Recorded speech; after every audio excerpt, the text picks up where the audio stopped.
Alright, so this is Godot and Blender in the same executable and zipped up. It's just 31 megabytes.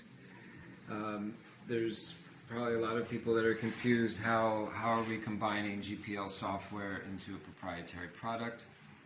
Well, we're open sourcing all the changes that we're making to Blender. You can see I've started to fork Blender here, and the GPL does allow for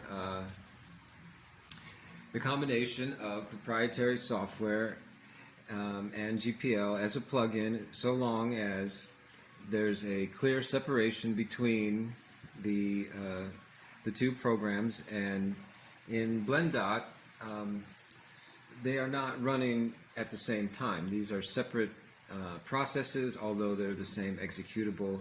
They don't share data structures, complex data structures between them. There's the import and export still happening behind the scenes. And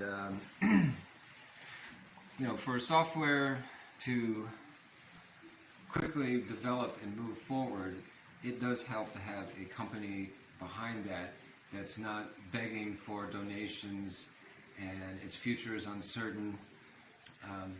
You know, we're going to build a business around this, and it's going to help the community. We're giving this away for free. We may open source some of our changes to Godot.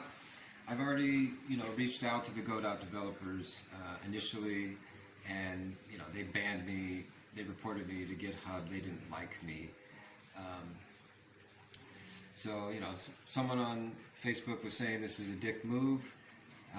We're making the software better, and whatever your name was, I don't recall seeing any of your changes to or contributions to the source code of Godot. So the Blender game engine is gone, and now this is the next step for game development with Blender. It's called blendot. Thank you very much. Fuck all of you.